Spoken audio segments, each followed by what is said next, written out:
There's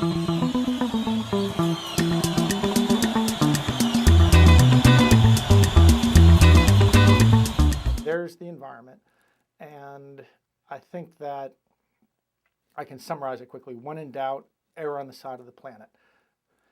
There's still some scientific question. I don't think there's any more scientific question about global warming. There's some scientific question about man's contribution to global warming and how much is generated by us. I think that that uncertainty has created too much political indecision. When in doubt, err on the side of the planet. It may be too late. In fact, who's the British fellow who founded the Gaia hypothesis, James Lovelock or something? He believes it's too late. If we had a chance, it would be a radical shift in our energy consumption, either radical reduction. We can't. I'm a big fan of alternative energy. I don't think we can get there fast enough. I'm a pro-nuke environmentalist. I think if we have any chance, it would be through a rapid development of nuclear power, I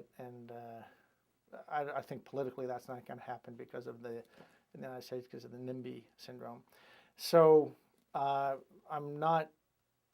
think that one of the two big international issues is in the environment, and I'm not happy about our chances in really winning that in the next 50 years, and by then it'll be too late if it's not now. And then the other is the Middle East. I think that the rest of the world pretty much plays by a set of rules that everybody knows. It's a little bit like in corporate law. There's a court in Delaware called the Court of Chancellery or something, and everybody already knows how it decides things. It's got this very stable system, and that means that lawsuits rarely have to go all the way in Delaware because it's so predictable. Everybody knows how it's going to be decided, and so they save themselves all those transaction costs. In international competition, that's basically the case throughout the world other than the Middle East. And the Middle East is such a, well, I'll put it this way. I really think that there's three groups that matter in the Middle East. And it's not the religion.